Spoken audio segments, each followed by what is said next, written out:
of course, since I think po yes, pwede po natin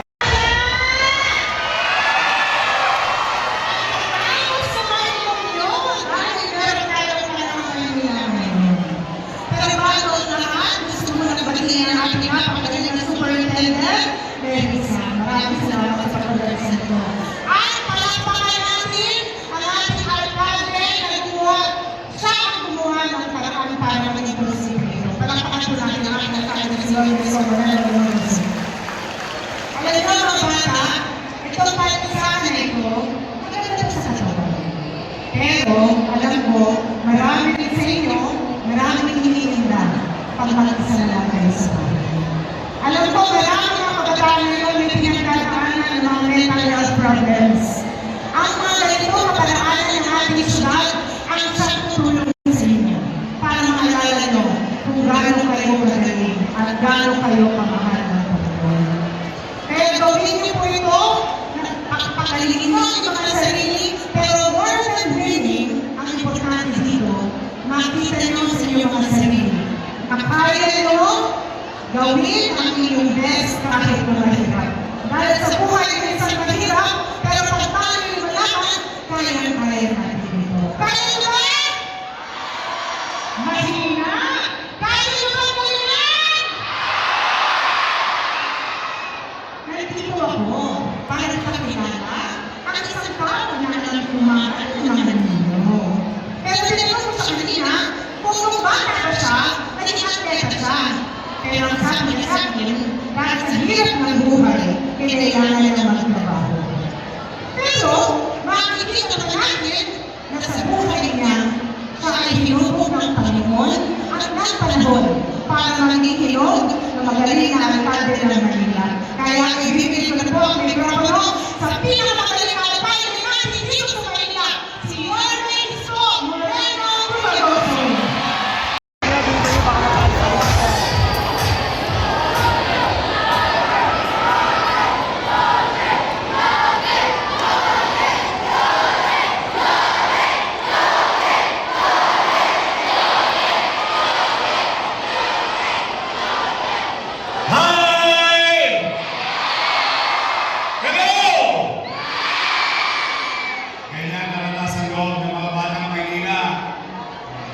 We are very proud of you, especially ang ating superintendent and the SDO family.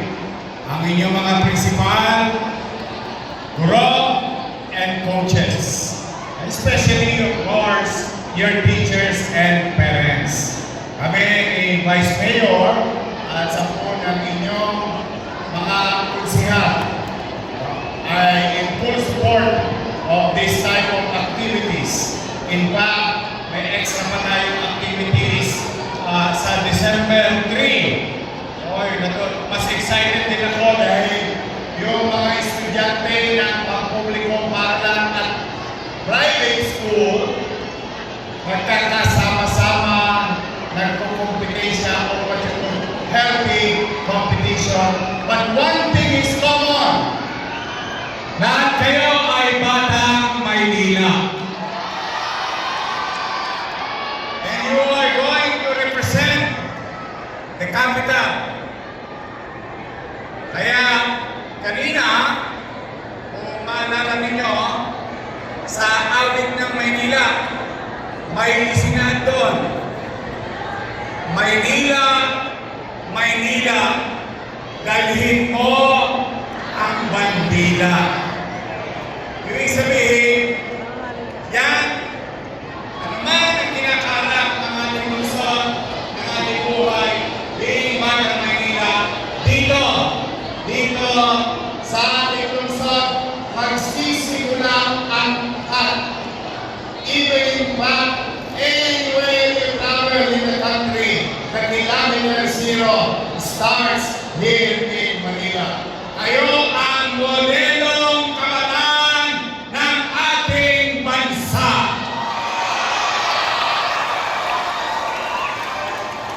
Kaya sana galingan niyo lahat. I'm proud of you, I'm proud of Batang Manila dahil meron akong isi-share sa inyo.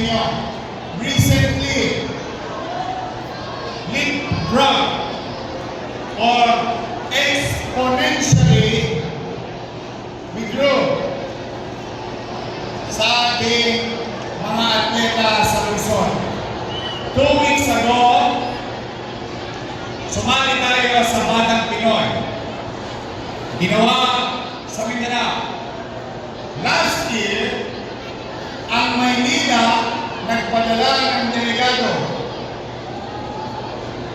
Ang 2024 medal achievement natin ay 1. Sad to say, 2024, isa lang ang gold medal na naiuwi natin pabalik sa ating syudad.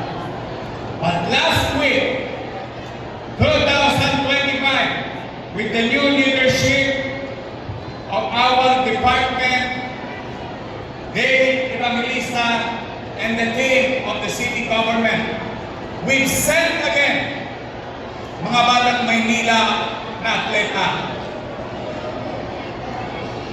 From 84th place.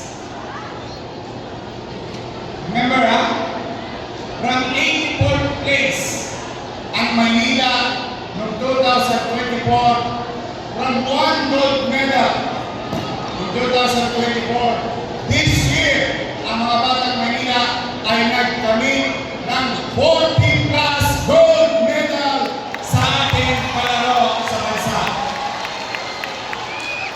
From 84th place, we are now number 3 in the Philippines.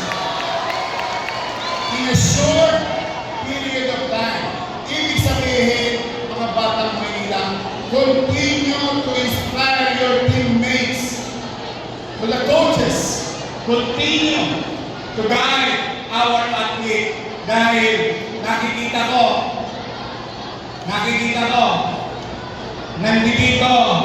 nandito sa San Andres, ang susunod na kukuha ng gold medal sa bansa. Yes! Kaya niyo ba mag-uwi ng gold? Promise? Tingnan natin kung sino ang pinakamalakas ng loob. District 1, kaya niyo kumuha ng gold? Oh, sabi ng District 1, oo daw. Pero baka mas malakas ang District 2, kaya niyo kumuha ng gold? District 3, 4, 5, 6, see? Walang imposible. Galingan mo lang. Excel from your field of undertakings. Focus. Stay away from toxic people. They will steal your dream. Focus lang sa skills. Focus sa pakikinig sa coach. And one way or another, maamil tayong susunod sa buong mundo na taga-Maynila din sa Olympics at makakuha rin ng gold. You will never know. But for now, let's enjoy this day. This is the day where you're going to meet and see other schools, other students. Now, with regard to what the Vice Mayor said, maybe some of you having personal challenges. Huwag kayong susuko, ha? Don't give up. This is the part of life. Through your age, you will learn. As long as you believe in God. God will provide, God will guide us, and help us. Whether economic, o baka na-busted kayo ng crush. Sino ang na-busted ng crush niya dito? Taas ang kamay. Sino? Marami pala akong katulad. Noong high school, broken-hearted ako. Promise, I swear to God. 4 na beses ako na-busted. O ngayon, ano sasabihin ko? Ako nga pala yung sinaing mo. See, that's why this loneliness, so-called loneliness and emotional challenges will lilipas yan. And someday, somehow, you can learn it. Kapag tatawanan mo na lang ang sarili mo, kung araw kailangan bumili ng kwela, tanong niyo sa teacher niyo, sa principal niyo kung ano yung kwela. Jail yun. May 50 centavos sa share. Ang kulang piso. Dahil gusto ko lang makita ng class ko. Nakadiretso ang buhok ko. Still, busted pa rin ako. And that is right. That's why gusto ko lang diinan yung sinabi ni Vice Mayor. Mga bata ngayon, may humihina ang ating damdamin. One. Tomorrow is another day. Tomorrow, the sun will shine. And I want you to open your eyes and see the eastern border of the country. That sun will shine again in your life. Kaya sa inyong lahat, galingan nyo mga bata, kami, kahit hirap na hirap tayo bilang syudad. Kayawan Diyos, o pinawagan Diyos. Gagalingan namin, magbubuti kami, magiging efficient kami, makakaraos tayo, makakatawid tayo. But for the meantime, ito ang challenge ko sa inyo. Pwede niyo ba akong bigyan ng goal? Sa regional level? Sa country level? Pag binigyan ninyo ako, bibigyan ko rin kayo ng sorpresa. Yes! Kaya po isang lakas na palakpakan ng kasama iyan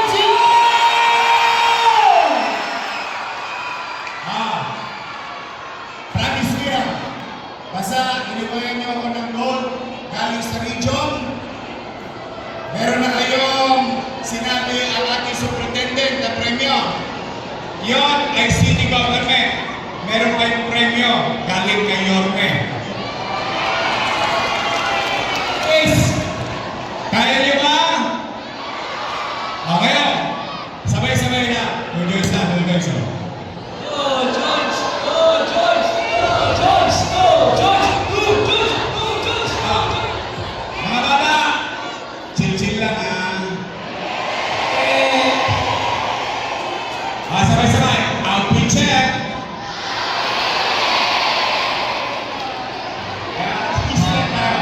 Muli, congratulations in advance to our principals, to our teachers, coaches. I wish you all the best and I hope that God will continue to guide each and every one of you. Maraming salamat. Palatong Maynila 2025. Manilo! Thank you. There you mga laro sa kalaro 2.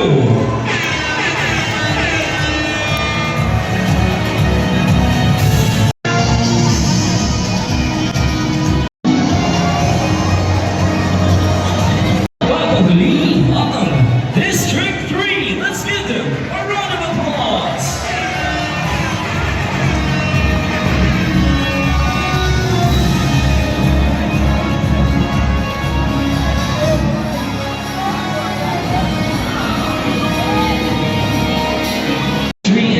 Secondary, located in Binondo, Quiapo, San Nicolas, at Santa Cruz areas. Elementary School, Apolinario, Antonio Rendon, Elementary School, Cecilio School, Pedro Guevara, Elementary School, and here are the secondary schools. Doña Teodora Alonso High School, Cayetano Arellano High School, Ramon Aguancena High School.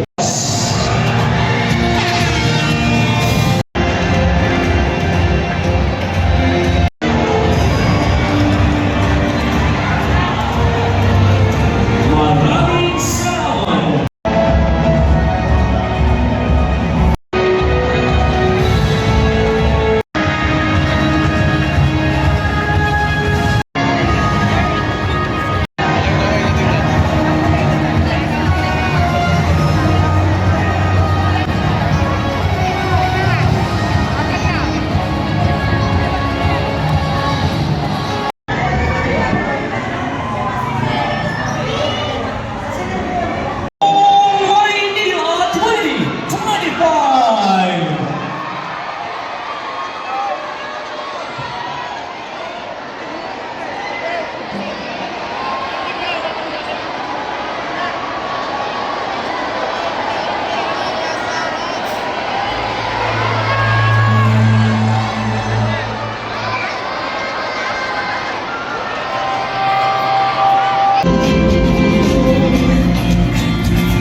Olympics at dahil po yan na rin sa inyong suporta at pagmamahal. Everybody say A! At this point, sa District 4 kaya Audience Zone! Welcome po, bye. Next ito po muna.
Sorel, let's give them a round of applause! Naku po, bumubuhos ang pagmamahal sa atin. Julius Luis Ortega, palakpakan po natin sila! Please, take a seat po. Welcome po at maraming salamat. Can I hear a yell from Manila? Thank you to our honorable mayor, the beloved Yorme of Manila. Equally loved Vice Mayor Chi Atienza, Ma'am Frances, Sir Julius, other city officials, Yes!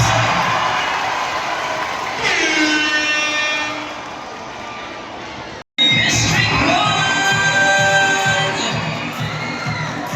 We want to hear you! District 2! Siyempre, hindi magpapahuli ang District 3! How about you make some noise for District 4? We gotta fight, no other than District 5! That's good! They join, they mix, it's gonna be District 6! Nasyon! Siyempre, kasama rin natin ang ating mga Para Games athletes! Ayan po siya. Huwag palagpakan niyo naman ng Para Games athletes natin. Isang malakas na palakpakan! Ayan po ang isa sa okay, parang ready na. So, Riverside.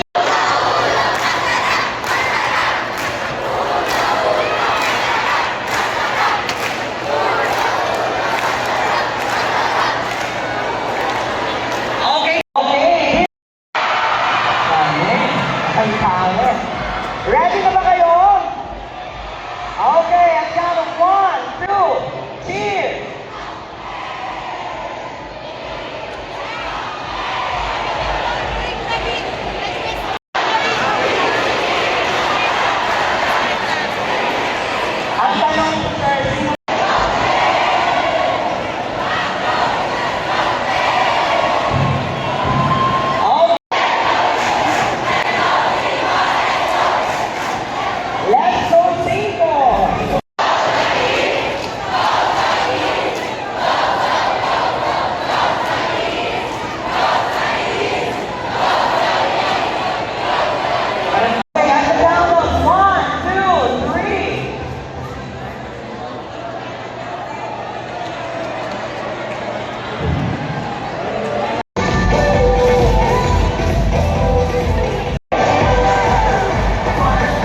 Yes, okay na.